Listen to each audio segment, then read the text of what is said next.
Whoa, these today's cards are awesome. Yeah, I love yesterday's gameplay. I'm Officer Genesys. What happened here? He got yesterday's gameplay in my today's cards. He got today's cards in my yesterday's gameplay.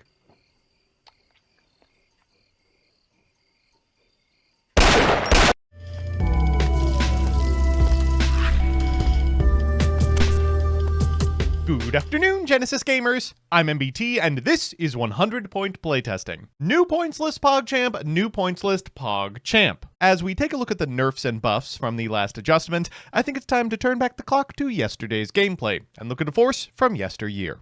Presenting Snake Eye Fire King. I'm a snake. So here's the list. As always, I'll give you a background about the archetype, a little bit of a discussion about what I hope the deck can do, and of course, the card by card. But first, this video is sponsored by Yu-Gi-Oh! Pro Deck. Looking for a place to find inspiration for Genesys decks? Well, look no further. I've already spent years telling you about how Yu-Gi-Oh! Pro Deck is the best repository of deck lists, strategy articles, third-party assistance with alternate ways to play Yu-Gi-Oh!, and card collection management on the internet. But right now, it's also the best way to find Genesys lists. You can sort by deck type, filter high-level tournaments to see what's been working, and download decks you see in any format you desire. That's why I'm proud to be sponsored by www.ygoprodeck.com. Now back to the video. With that, let's get flaming with Fire King Snake Eye. Fire King Snake Eye was the terror of 2024, two synergistic archetypes that play nicely together and in the process make about 1 trillion link material. In the past, this was used for Promethean setups into Phoenix kills, but we ain't got any of that.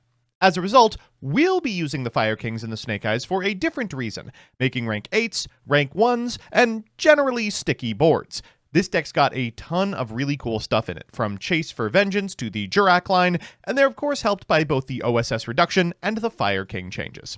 So with that, let's get into the card by card. First up, the Snake Eyes. 3 Ash, 2 Poplar, 1 Oak, 1 Flamberge, and 1 Diabellstar. Now, to be clear, you could play less than this. I think it might actually be optimal to play less than this.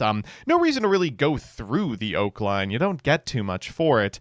But I just like having more Snake Eyes in the strategy since you don't have a way to get them from your linear Fire King combos. On that note, we've got 3 Garunix, 1 Bayrong, 1 Arvada, and 1 High Garunix. We've got 3 Jurak Megalo, and a Diabellstar Vengeance, which we can set off of our dramatic Snake Eye Chase. After that, we've got 3 copies of Fire Sanctuary, 2 Fire King Island, 2 Fire King Sky Burn, and our targets for our Poplar, a Divine Temple, the aforementioned Chase, and the original Sinful Spoils Snake Eye, which can of course get any of the Snake Eyes or Ponix or Jurak.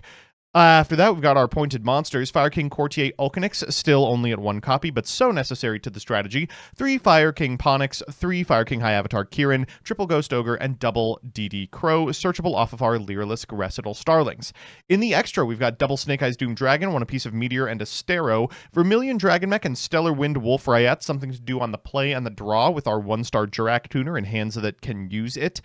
Coach King Giant Trainer, Dingirsu, Sanafon the Sky Prison, Assembled Nightingale, double Recital Starling, Utopic Futures Exile, and double Grunix Eternity Yang of the Fire Kings, now pointed. In the side, we've got 3 Doggeran, 1 Sinful Spoils of Subversion, searchable post board, triple Mutually Affirmed Destruction, triple Mask of Restrict, triple Cosmic Cyclone, and 2 Dark Holes. So with that, let's check out a match. Our match is going to be up against Super Quantum, and thank the Lord we're going first. We are going to go to our main phase 1 and begin with a copy of Fire King Sanctuary. That's going to net a Herald of Greenlight from our opponent. We'll follow it up with an Ulcanix, popping a Bayrong, and then afterwards we will trigger from our hand the effect of our Ponix. Ponix here is going to grab, you guessed it, another Fire King Sanctuary. Because green negates activations, we can go ahead and try that one again. We will set a Fire King Island, then afterwards we'll activate the Fire King Island in order to grab a Garunix. We will activate the effect of the Garunix in hand. Having the other Garunix in grip is kind of weird, but not the end of the world. We'll pop a Kirin, then activate the Kirin effect in order to summon out the High Garunix, set a card, and pass back to our opponent with the rank 8 availability set up. We are in standby, going to go ahead and grab a Kirin off of our Bayrong, and of course grab back our Ponix as well.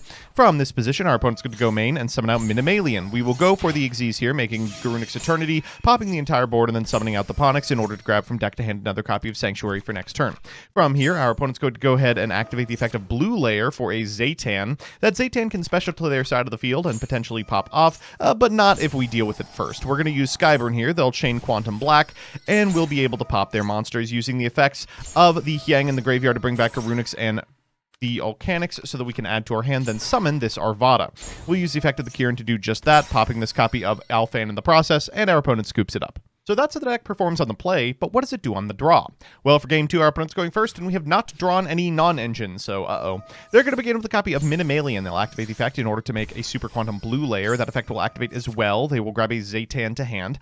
From this position, they can go ahead and summon out that Zaytan, and then activate its effect on field in order to tribute and summon from deck a copy of Alfan. Alfan will trigger here, reveal 3, and we will unfortunately have to randomly give our opponent a copy of Black layer. They'll trigger the effect of the Black layer, and the effect of the Red layer, and the effect of the White layer here, getting a copy of Alfan from deck to hand, and then summoning back a copy of White layer from graveyard as they Xyz summon a Magna Liger. They'll grab that Magna Carrier off the effect of their spell card, then overlay 3 times, overlay a 4th time for a big-ass Magnus King of the computer. Alright, we'll draw for turn, and that's not great. We will activate the effect of Fire King Island. They will activate the effect of Great Magnus to get rid of it, and I guess we'll normal summon a Megalo. We can special another here. I'm hoping to just not die. We will go for Megalo. They will equip a Magnus Layer from deck to do even more damage, but we do get to trigger a couple of effects off this. First, of course, the Megalo, but second, the Garunix, which enables us to send as well. Here, we'll send the Volcanics and activate its effect for a high Garunix. Afterwards, we'll go to main phase 2 and overlay for a copy of Yang. We'll use Yang to pop this copy of Magnus Layer and pass back to our opponent. They'll draw for turn, and they will activate the effect of the Great Magnus for the Hyang, which is what I had hoped. Now we are able to search once again as they go for Sudden Incursion. From here, they can go for Quantum Black for a blue layer. They will trigger the effect of the blue layer in order to grab another Zaytan and attempt to do the line a second time. From here, they can summon out the Zaytan. We will activate the effect of Astero here in order to pop the board. Because we have 2 tuners in rotation, we'll bring back the Megalo to body block. From this position, our opponent's going to go ahead and trigger some effects in the graveyard, but we're going to trigger a high Garunix as well, using its effect in order to pop a copy of Kieran, and using Kieran's effect in order to summon out a Garunix and pop our copy of Megalo. They'll walk over our Sacred Fire King Garunix, but now we have plays. We'll draw for turn. With 5 materials on the Great Magnus, we can now normal summon this copy of Ash and activate the effect for a Poplar.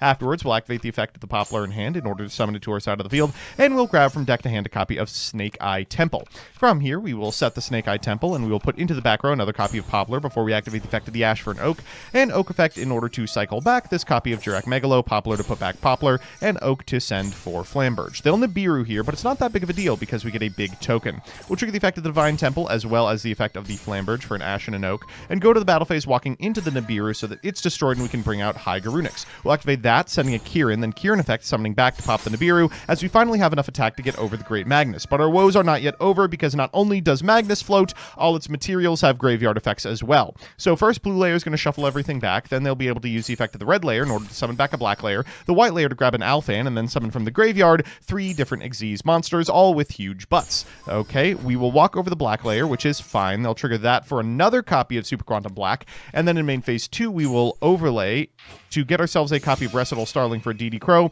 and overlay again for a copy of Yang, triggering the Ponix in our hand and getting us the necessary quick play for next turn, until I realize by overlaying we have cut off literally every fire from our board, so we don't get to summon Ponix.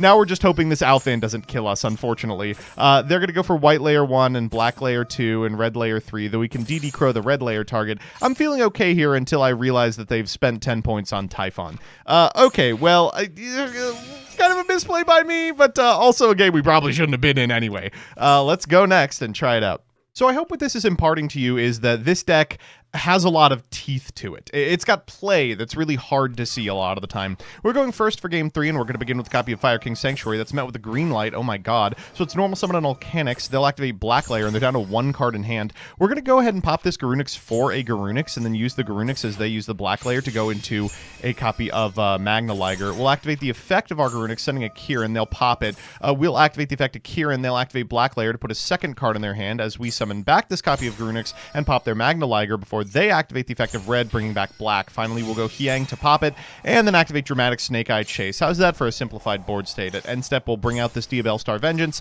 and pass back to our opponent. They're going to begin with a copy of Minimalian. We will pop that. They will set a card and pass. We'll draw for turn. That is a back row, which means that we can activate the effect of Garunix in order to target it. They will set the trap here, the Magnus Layer, though I don't think it's going to do anything. We don't have any way to continue our plays, so we're just going to hit for a pretty substantial amount of damage, pass back to our opponent, and have to deal with a single card in their hand. They will go ahead and deploy a blue layer here, grabbing a Zaytan, and after they summon the Zaytan, I will show them the most powerful card in my arsenal, the Mask of Restrict, which prevents them from tributing. They'll overlay for a 3, we'll pop it with Vengeance, and they'll scoop it up. So we're back with the deck, and Man, she's still got it. Let's do the pros and cons. First, the pros. 1. This deck is sticky. It's not hard to set up boards that are comically difficult to get over, resisting multiple board wipes and targeted removal. 2. The Jurak actually adds a lot to the strategy. He's a tuner, so he opens up the synchro pool. He's a level 1 monster for OSS. There's a lot you can do with this guy. And 3, you get to access some truly stupid end board pieces. Obviously, Astero is amazing, but it's hilarious how often Leerlisk for Ponix comes up. And the cons. 1. It's bricky. There's a lot of hands in here that just don't do enough. You can open 2 Kirans and no other Fire Kings, and you just kind of stare at your opponent. 2, there's not a lot of room for non-engine. You could cut down on snakes to go lower, but you're still only squeezing out like 7 slots total, and your engine isn't that good. And 3, there's no bridge from the Fire Kings into the Snake Eyes, so sometimes you're just playing them. All in all, I finally think, after months of trying, that this deck has legs.